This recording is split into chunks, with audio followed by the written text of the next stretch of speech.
I stood there, staring at the screen of my husband's laptop, and for a second, I forgot how to breathe. It wasn't just a text or a suspicious email, it was a live feed of my own bank account, showing a balance that had been gutted like a fish. My husband, the man I'd shared my bed with for 6 years, was sitting in the next room laughing at a sitcom while he systematically erased my entire life's work. But what he didn't know was that I wasn't just watching him. I was already 3 steps ahead of him, and by this time tomorrow, he wouldn't just be out of my life, he'd be out of every single cent he ever thought he owned. Most people think that when you're wealthy, you're safe. They think money is a shield, but the truth is, money is just a target. My name is Claire, and I built a real estate empire from the ground up in the suburbs of Chicago. I didn't inherit a dime. I spent my 20s working 18-hour days, flipping properties, and learning the legal system like the back of my hand. By 35, I was a self-made multi-millionaire. I thought I was too smart to be played. Then I met Mark. Mark was the perfect distraction. He was a high-end contractor, or so he said. He was charming, rugged, and he seemed to adore the fact that I was a powerhouse. We had a whirlwind romance, a beautiful wedding in Napa, and a life that looked like a magazine spread. For 5 years, I thought I'd found my equal, but looking back, the red flags were everywhere. I just chose to see them as confetti. It started small. A missing couple of thousand here, a weird charge on a corporate card there.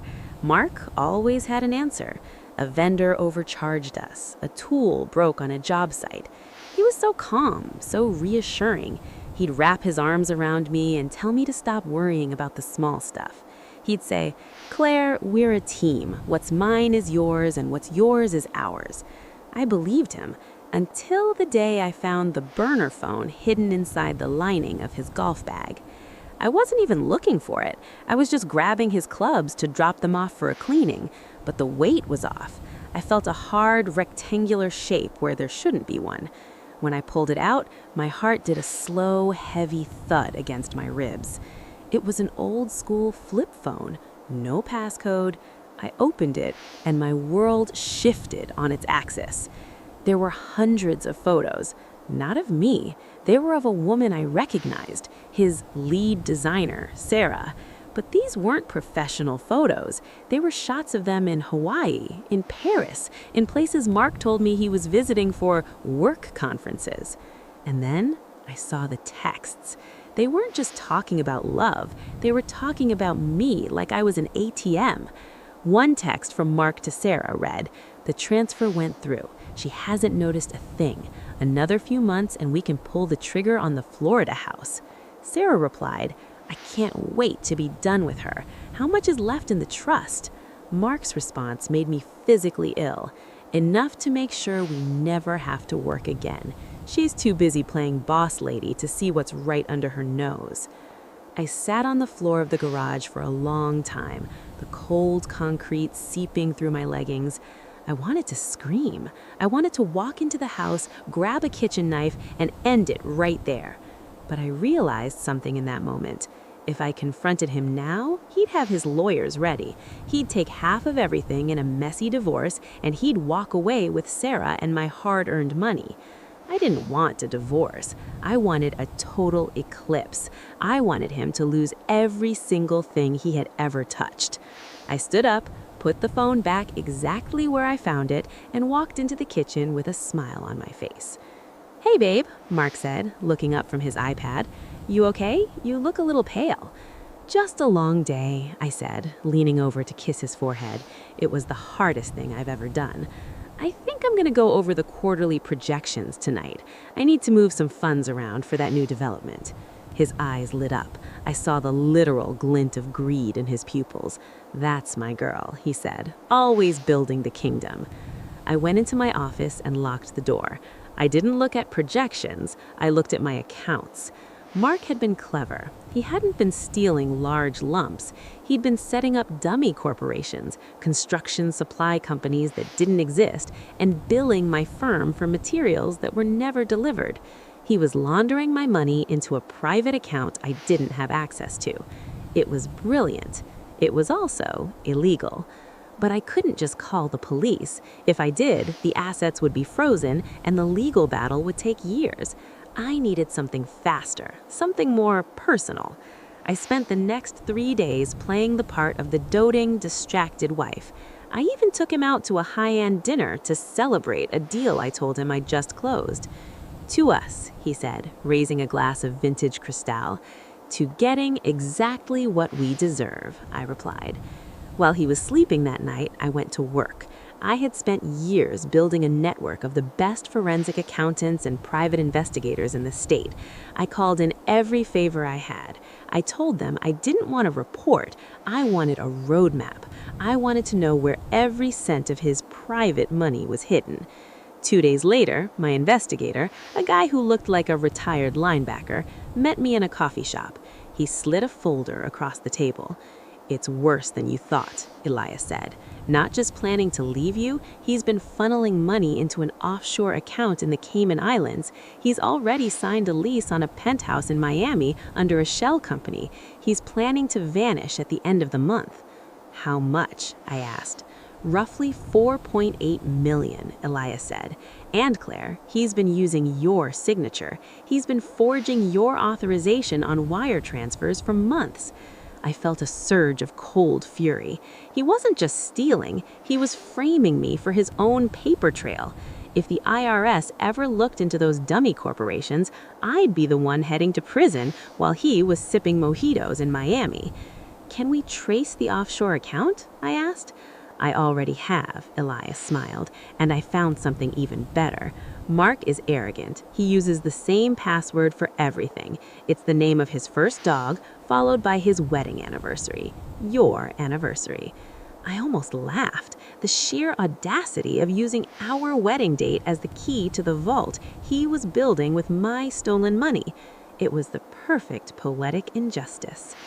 Now I had a choice. I could go to the cops or I could play the game. I chose the game. I knew that the next big transfer was scheduled for Friday. Mark had told me he needed a signature for a new subcontractor payment of $500,000. He thought this would be his final score before disappearing. Thursday night, I stayed up late. I accessed his private laptop while he was passed out after 3 glasses of scotch. I logged into his secure offshore account. There it was, nearly $5 million.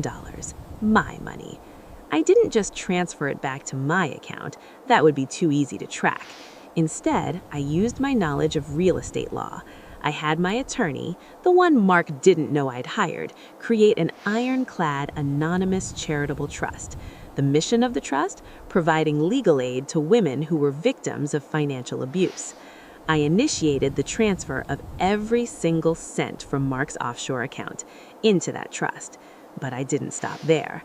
Mark had his name on the deed to our vacation home in Aspen, a house I had paid for in full as a wedding gift. I found the documents he'd been prepping to sell it behind my back. I realized then that Mark wasn't just a thief, he was a predator. He had targeted me because I was successful, thinking I'd be too proud to admit I'd been conned. He was wrong. Friday morning came. Mark was extra chipper. He made me coffee. He even brought me a rose from the garden. "Big day today, Claire," he said, leaning against the kitchen island. "Once we get that subcontractor paid, the project is basically on autopilot. We should take a trip, just us, maybe the Caribbean." "That sounds lovely, Mark," I said, taking a sip of the coffee. "But I have a little surprise for you first." "Oh yeah?" he grinned. "What's that?" "I took the liberty of finishing your paperwork. The transfer is done. And I also took care of the Aspen house." His face paled slightly, but he kept the smile pinned on. "The Aspen house? What do you mean?" "I know you were looking to move it, so I helped. I sold it to an anonymous buyer, full cash offer. The funds hit the account an hour ago." Mark's eyes widened. He couldn't hide the excitement. He thought I'd just handed him another $1 million on a silver platter. "Claire, that's amazing. Why didn't you tell me?" "Because," I said, my voice dropping to a whisper, "I wanted to see the look on your face when you realized you're broke." The silence in the kitchen was deafening. The clock on the wall ticked like a countdown. What do you mean, broke, Claire? You're stressed. Maybe sit down. I pulled out my phone and turned it toward him. I showed him the screen of his offshore account. The balance read $0.00. Then I showed him the confirmation of the transfer to the Women's Financial Legal Defense Fund. Then I showed him a photo of the burner phone I'd found in his golf bag. The color didn't just leave his face, it looked like his entire soul had exited his body. He stumbled back, hitting the counter. "You can't do that," he stammered. "That's my money. I worked for that." "You worked for it," I said, stepping closer. "You lied for it. You forged my name for it. You cheated for it. And now you're going to pay for it." "I'll sue you," he screamed, his charm completely replaced by a pathetic, desperate rage. "We're married. Half of everything